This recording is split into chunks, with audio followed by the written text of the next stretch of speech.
নমস্কার বন্ধুরা, আমি ডোনা রিকালিস লাইফ কিচেন চ্যানেল নিয়ে তোমাদের সামনে চলে এসেছি। আজকে আমি তোমাদের জন্য পুরভরা কাঁকরোলের বড়ার রেসিপি নিয়ে এসেছি। এই রেসিপিটা খেতে যেমন দুর্দান্ত, বানাতেও তেমন সহজ। চলো তাহলে কথা না বাড়িয়ে ঝটপট রান্নাঘরে গিয়ে আজকের রেসিপি শুরু করে দিই। একটা বাটির মধ্যে জল নিয়ে আমি জলটাকে গ্যাসের মধ্যে বসিয়ে দিয়েছি। জলের মধ্যে হাফ চামচের মতো নুন দিলাম।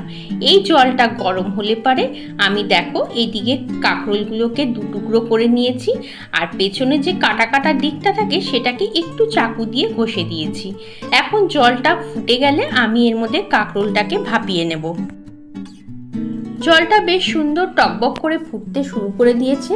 এখন একে একে কাঁকরোলগুলোকে আমি এর মধ্যে ছেড়ে দিলাম। কাঁকরোলগুলোকে 5 থেকে 7 মিনিটের জন্য ভাপিয়ে নেব। অপর দিকে আমরা যে পুরটা তৈরি করব তার জন্য কি কি নিয়েছি সেটা দেখিয়ে দিচ্ছি।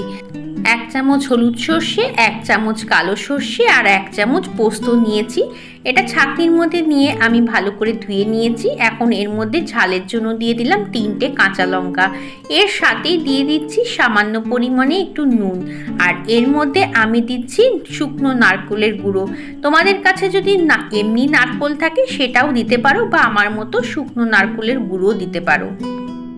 অপর একটা বাটির মধ্যে আমি 2 চামচ ময়দা নিয়ে নিলাম, আর নিয়ে নিলাম এর মধ্যে 1.5 চামচের মতো কর্নফ্লাওয়ার, আর এর সাথেই আমি নিয়ে নিচ্ছি 2 চামচের মতো চালের গুঁড়ো।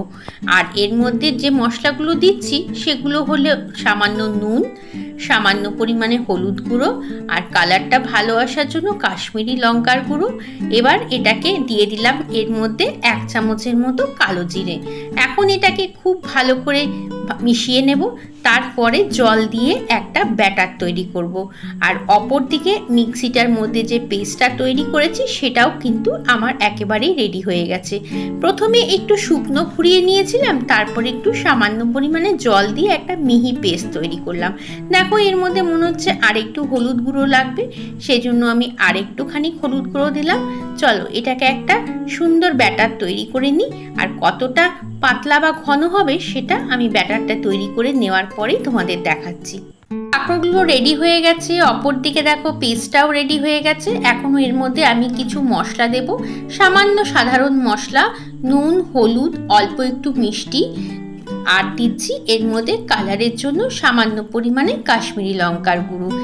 এর থেকে বেশি মশলার প্রয়োজন নেই। আর একটুখানি দিচ্ছি কাঁচা সর্ষের তেল, এতে ভালো হয় পুরটা খেতে। দেখো এখন আমি সমস্ত পুরগুলোকে কাঁকরোলের উপকরণ একেবারেই লাগে না, সবই আমাদের ঘরে থাকে। কেমন লাগলো আজকের রেসিপি? এই ঝটপট রেসিপিটা অবশ্যই বাড়িতে ট্রাই করো। চলো আমি সমস্ত কাঁকরোলগুলো ভেজে নিই, তারপরে তোমাদের সামনে ফেরত আসছি। এই দেখো তৈরি হয়ে গেছে পুরভরা কাঁকরোল। এবার আমি এই গরম গরম ভাতের উপরে 1 চামচ ঘি দিয়ে দিচ্ছি, কাঁচা লঙ্কা দিয়ে দিলাম। এর বাইরে আর কিছুই লাগে না। কি দেখে লোভ হচ্ছে তো? তাহলে ঝটপট রেসিপিটা ফলো করে বানিয়ে ফেলো, আর এই রকম মুচমুচে পুরভরা কাঁকরোল দিয়ে 1 থালা ভাত খেয়ে ফেলো। আমার রেসিপি যদি ভালো লাগে অবশ্যই লাইক, কমেন্ট, শেয়ার করো। নতুন বন্ধু হলে চ্যানেলটাকে সাবস্ক্রাইব করে নিও। চলো তাহলে আজকের মতো বিদায় নিচ্ছি। আবার আসবো অন্যদিন অন্য একটা সুন্দর রেসিপি নিয়ে। ততক্ষণ তোমরা সবাই ভালো থেকো এবং সবাইকে টাটা।